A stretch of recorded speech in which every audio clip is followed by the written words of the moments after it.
Hello, good morning. My name is Tengku Zahaslan. It's a pleasure to be here. I'm from the School of Arts and Social Sciences, Monash University, Malaysia. I will be presenting my PhD research topic, which is negotiating regulatory data protection of pharmaceuticals and agrochemicals in the Trans-Pacific Partnership, the case of Malaysia and New Zealand. So I know this is a very mouthful topic, but I'll try to explain in a way that is more that is easily consumed by the people from a very diverse background and area of expertise. So my research is situated within the broader international intellectual property politics, which is really fundamentally about the contest among the various uh, states and countries about whether or not the world or the international community of states should adopt a stronger or weaker intellectual property system. So this kind of IP politics is usually very prevalent during trade negotiations, where one of the chapter will discuss on the intellectual property. For my research, I focus on this kind of discourse within the Trans-Pacific Partnership Agreement, which was a trade agreement that was negotiated between 2009 until 2016. Um, and I focus on a particular type of IP protection called data exclusivity, which um, revolves around these two types of innovation, pharmaceuticals and agrochemicals. Now, the politic is generally about between two groups of countries, um, countries that mainly export this type of goods, would usually demand during negotiations to have a higher level of protection because of the to protect their business commercial interests, as well as the wealth creation of that country, whereas the countries that mainly import or consume these products would generally demand or push for a weaker intellectual property protection in order for them to be able to access the much cheaper generic version of these two products. So this is the kind of contest that I try uh, to observe and analyze, because in the TPP process, uh, despite the expectation that IP importing countries will push for a weaker IP protection, uh, when you look at the negotiation text of the TPP, you will realize that the IP importing countries were more focused on pushing against strong IP protection for pharmaceuticals, but were more agreeable to the proposal to strengthen the agrochemical protection, which is actually odd and forms the puzzle of my research. So I ask, the puzzle would be, why were there inconsistent positions on IP provisions with regards to pharmaceutical and agrochemicals among the IP importing countries? And when I look at the literature, when I reviewed the literature, it was quite evident that non-state actors, such as civil societies, NGOs, and commercial entities with a lot of interest to this kind of negotiation, were an important party to affect the outcome of negotiations. So my research question uh, was developed with this kind of understanding in mind. And I asked, how did non-state actors affect the policy position of IP importing states on data exclusivity provisions in TPP? Uh, my research is underpinned by two major international relations paradigms. The first is the liberal theory of IR, and the second one is social constructivism.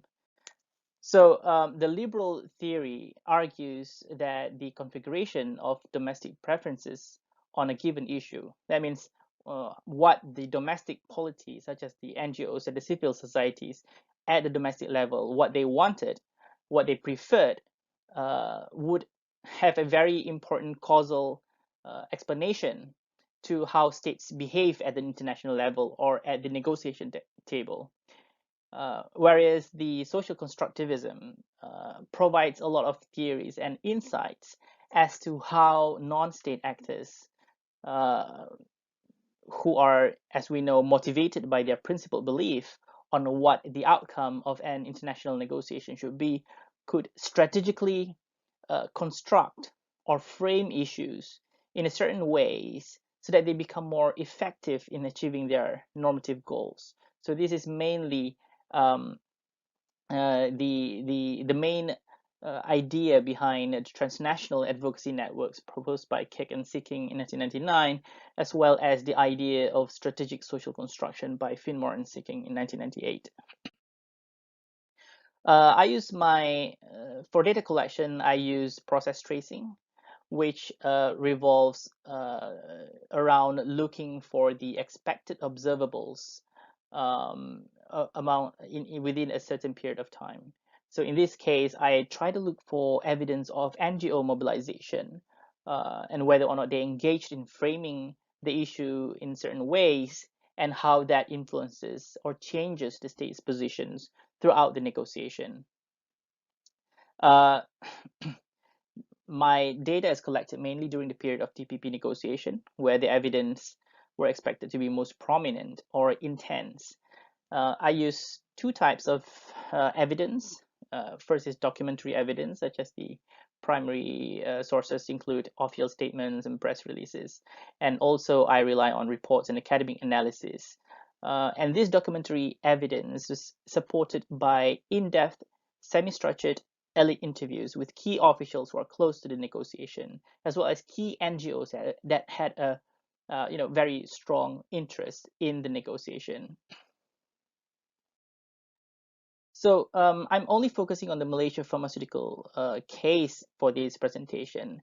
And this case represents one where a network of NGOs, of public health NGOs, who were opposed to data exclusivity for pharmaceuticals, were actually mobilized to influence the position of Malaysian government. So in this slide, I just wanted to highlight two main points. Firstly, when Malaysia joined the TPP in 2010, it actually had already agreed to have or to incorporate a pharmaceutical IP protection in 2007 during a separate bilateral negotiation. And so when Malaysia negotiated the TPP, it had already implemented its domestic pharmaceutical protection. But when you look at the end, towards the end of this timeline, you can see that Malaysia became the country that proposed to suspend the pharmaceutical provisions in the agreement, which kind of like you can see that there's a changing position by Malaysia from being agreeable to being completely opposed to the pharmaceutical provision. And in between these two extremes, you could see that there exists a group of public health NGOs against the data exclusivity who begin to network and pursue activities to frame data exclusivity um, uh, in order to influence outcome. So we know that there's activities, and we wanted to confirm or to find evidence that shows that these activities has a direct causal effect to the Malaysian government's changed position. Now, when I talk about the NGOs, these weren't a small group of NGOs, but rather a network that span beyond borders and operate transnationally. And I identified key international or US-based international NGOs such as Public Citizen, who who build networks with the local or domestic NGOs in order um, to push for activities to reject the incorporation of data exclusivity for pharmaceuticals in the TPP agreement. So in 2011, Public Citizen, for example, sent its representative to Malaysia in order uh, uh, to push Malaysia AIDS Council to take up the pharmaceutical agenda in the TPP. And they not just create network, but they provide a lot of support by giving, providing resources and even scholarship, financial incentives for Malaysia AIDS Council to participate as stakeholders in the TPP negotiation.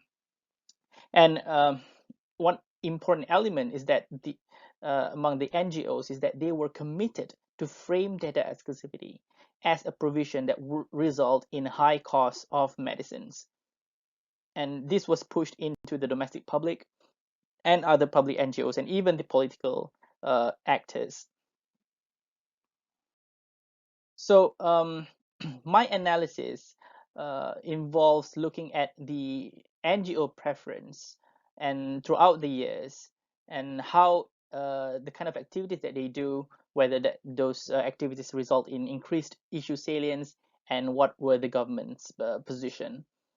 And when we look back at this NGO preference and Malaysia's position, we could see that the NGOs were adamant that there should not be a data exclusivity provision for pharmaceuticals in the TPP, and they were consistent throughout the negotiation.